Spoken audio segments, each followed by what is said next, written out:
अगस्त 1947। Madras presidency, Tamil Nadu. विशिष्ट लोगों का एक समूह अपने जीवन काल की एक ऐतिहासिक यात्रा की तैयारी कर रहा था।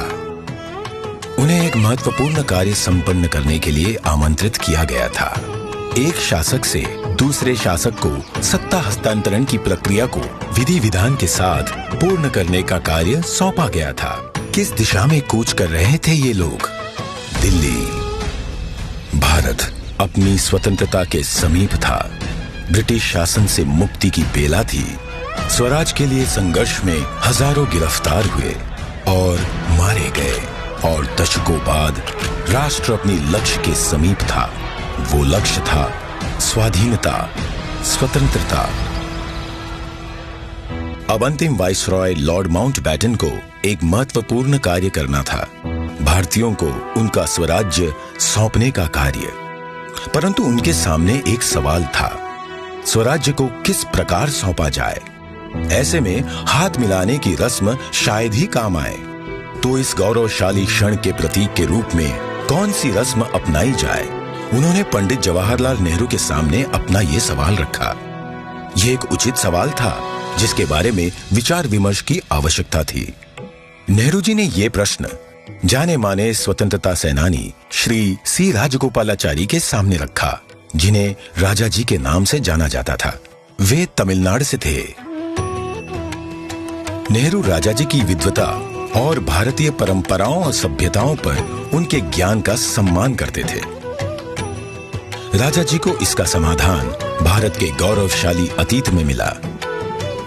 तमिलनाडु के चोला साम्राज्य में, जो भारत के प्राचीनतम और दीर्घकाल तक चलने वाले साम्राज्यों में से एक था, एक चोला सम्राट से दूसरे सम्राट को सत्ता का हस्तांतरण नीति परायणता के प्रतीक अर्थात सेंगोल सौंप कर किया जाता था।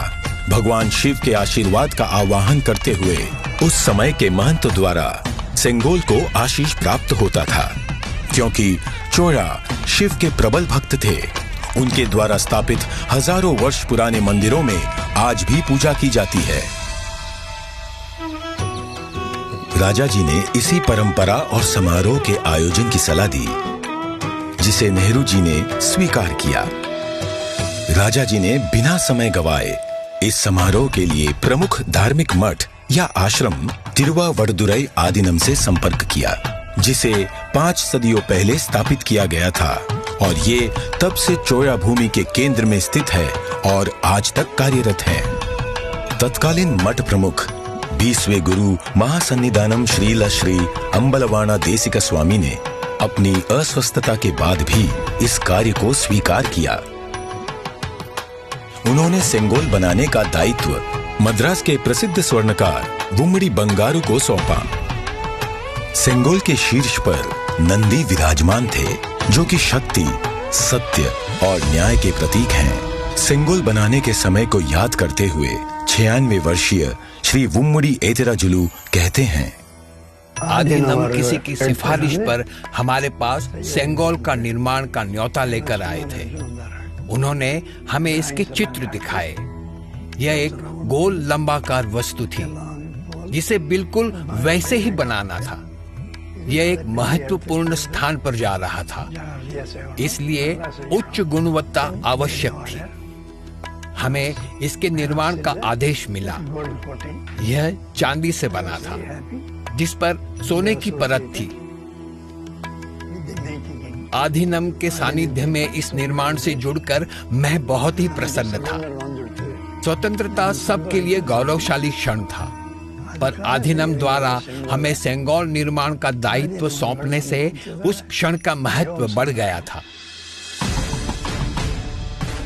परम पावन मठ प्रमुख ने उप प्रमुख श्रील श्री कुमारस्वामी तंबिरान, आदीनम के ओदुवार विशेष गायक माणिक्यम और नादस्वर विद्वान TN राजरत्नम पिल्लई को आयोजन संपन्न कराने का दायित्व सौंपा।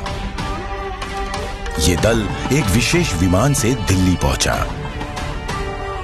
14 अगस्त 1947 की रात्रि को श्रील श्री कुमारस्वामी तंबिरान ने रीतिनुसार सेंगोल को लॉर्ड माउंटबेटन को सुपुर्द किया।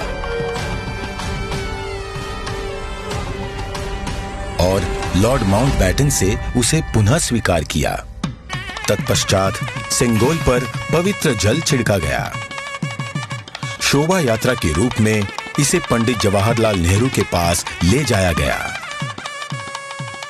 इस अवसर पर ओदुवार ने तमिल संत तिरुज्ञान संबंदर द्वारा रचित कोलर पदिगम से श्लोकों का पठन किया।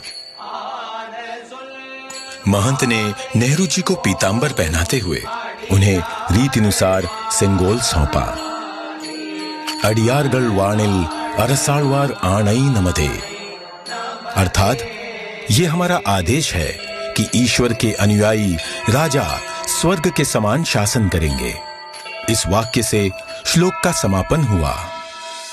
इस प्रकार 1000 वर्ष पूर्व की सभ्यतागत प्रथा के अनुसार दक्षिण और उत्तर के असाधारण एकीकरण द्वारा राष्ट्र को एक सूत्र में पिरोते हुए शासन का हस्तांतरण हुआ। तत्पश्चात नेहरू जी ने श्री राजेंद्र प्रसाद सहित कई नेताओं की उपस्थिति में सेंगोल को स्वीकार किया। आगे चलकर श्री राजेंद्र प्रसाद भारत के प्रथम राष्ट्रपति बने।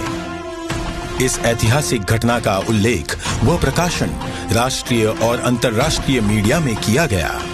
25 अगस्त 1947 की टाइम पत्रिका ने भी इसे प्रकाशित किया। हस्तांतरण की प्रक्रिया के पश्चात पंडित जवाहरलाल नेहरू ने 14 अगस्त 1947 की मध्य रात्रि को अपना विश्वविख्यात भाषण राष्ट्र के नाम संबोधित किया।